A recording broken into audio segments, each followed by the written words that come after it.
Hey guys, तो सुबह सुबह का गुड मॉर्निंग। सो फाइनली हम नहा धोआ के हो गए मंदिर जाने के लिए रेडी।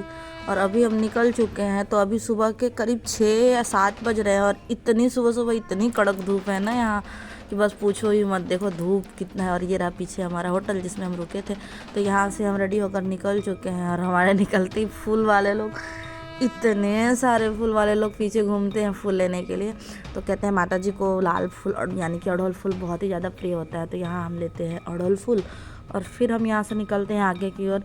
और उसके बाद यहाँ दिखते हैं, मतलब हम लाल फूल ले लेते हैं, उसके बाद इतने प्यारे प्यारे फूल लेते हैं। तो यहाँ जो ये भैया हमें इस तरह से जो दिए ना कमल, तो हमें यहाँ पे सब लोग हमारा मजाक बना दिया कि आपको जो है ना उसने प्रपोज कर दिया। मतलब यार पैसे दे के लिए यहाँ सब ने हमारा मजाक बना दिया। तो यहाँ पे हम आ चुके हैं फ़िलहाल प्रसाद लेने के लिए। तो यहाँ जो है ना, हम यहाँ पहले भी आपको बताया कि पहले भी हम यहाँ आ चुके हैं। तो हमारा पंडित जी जो है ना, तो यहाँ आपको भी पता है सारे शक्तिपीठ में या धाम में बहुत ही ज़्यादा भीड़ होती है। और यहाँ जो एक भैया हैं वो कमल बना रहे हैं, वो देखो कितनी स्पीडली तरीके से। और देखते ही देखते इन्होंने इतना अच्छा कमल बना दिया। एक छोटे से कली को कमल बना देते हैं तुरंत। ये देखो इनका बनाने का टेक्निक, हम तो सोच भी नहीं सकते हैं कि कमल को इस तरह से बनाया जाता है। और फिर ये कमल का माला बनाएंगे जो कि एकदम खूबसूरत लगता है। हम अड़हुल फूल तो ले लिए थे माला, और फिर भी मुझे ऐसा लग रहा था कि यार हम और भी माला ले ले और भी माला ले ले।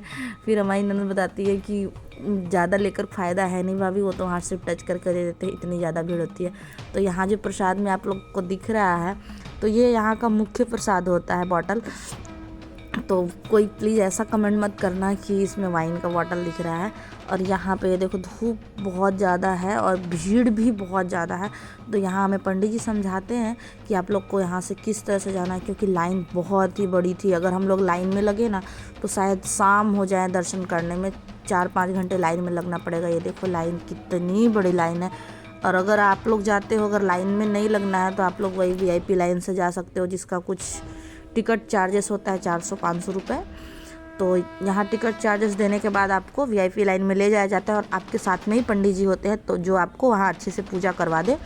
वरना अगर आप ऐसे दर्शन करने जाते हो ना, तो एक तो बहुत ज़्यादा भीड़ होगी और आप दर्शन भी नहीं कर पाओगे। और VIP लाइन से जाते हो तो शायद दर्शन सही से हो जाए।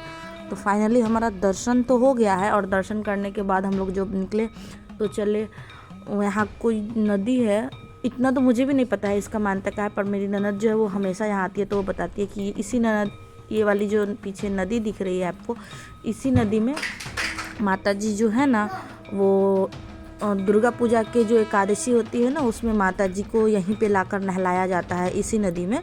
तो यहाँ लोग सब लोग नदी की भी पूजा कर रहे थे। तो यहाँ हम भी कर लिए पूजा।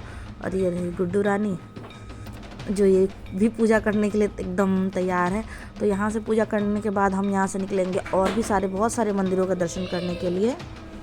तो आगे का व्लॉग में ज़रूर बने रहिएगा। मिलेंगे आपसे नेक्स्ट व्लॉग में। Bye bye.